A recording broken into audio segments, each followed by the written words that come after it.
Hey folks, 2005 Honda Pilot in the garage. We have an engine light on, catalytic converter, changed both oxygen sensors upstream and downstream, no dice. Light's still there. Checked all our other sensors around the manifold. Everything seemed to be in good working order. 280,000 miles, 2005. So we figure the bad cat is a bad cat. Unfortunately, it's in bank one.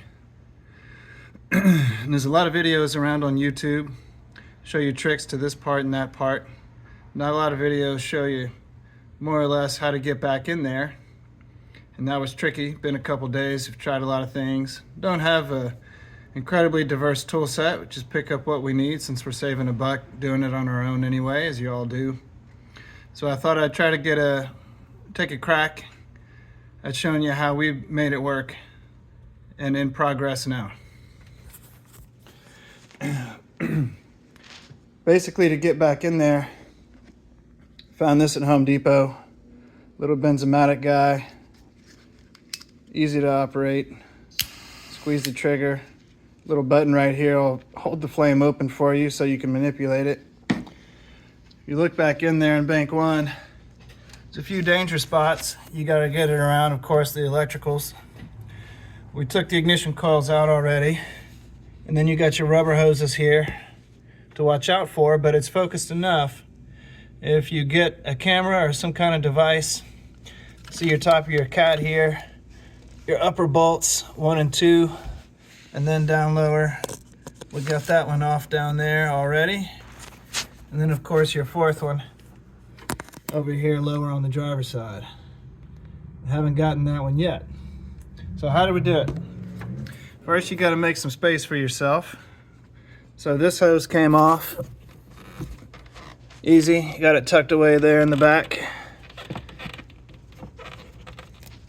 Out of the way. Second, we found we needed to go ahead and get the axle off. So you can see that's out. There's your intermediate.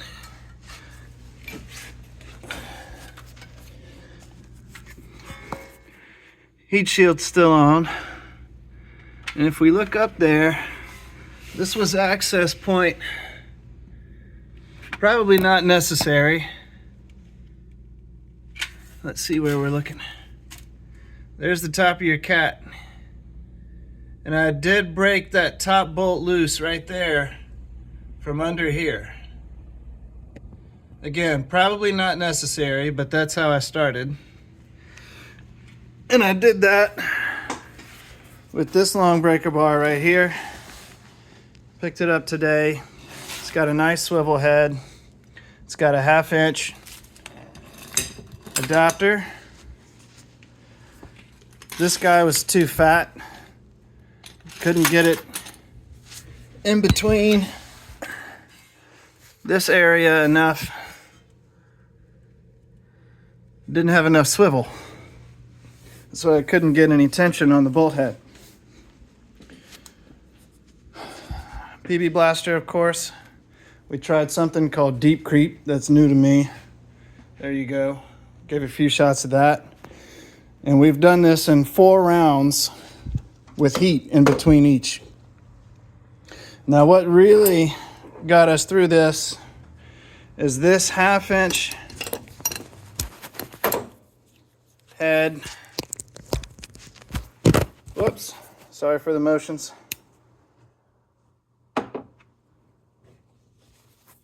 This 1/2 inch 12 millimeter.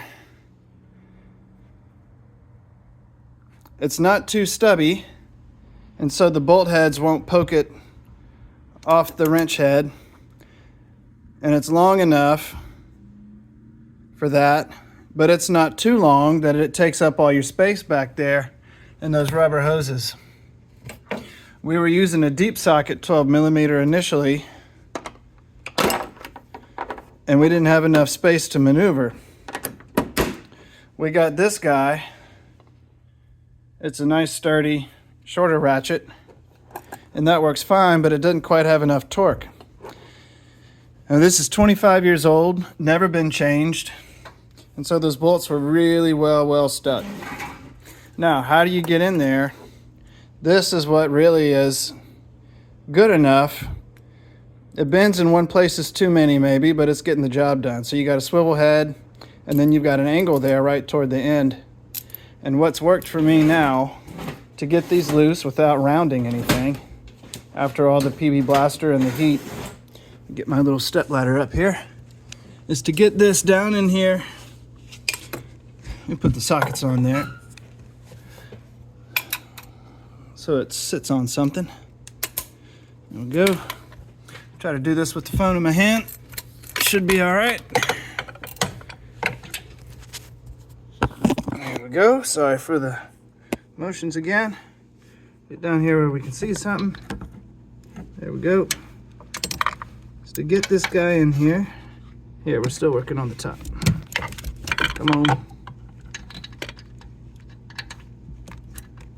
All right, so that swivel head works for you there. And then you can get that angle on the neck to maneuver up around these parts up here. And I got it loose, obviously. What works is you find your hole right here where this hose was. You get that neck straight, and that gives you your tension along the bar. And that's how I broke it loose. So there you see it. Had real trouble finding a video where you could see this. So hopefully this setup, and when you come back up, push it down, bend the neck, come back around from the top. Watch out for this little rubber hose up here. And then you can get your motion. So you just got to create a little space. That 1/2 inch 12 millimeter socket, picked it up single from Home Depot up the road. Sure, you could get it in a lot of places, but that was the magic tool for us. Hopefully this helps you out too.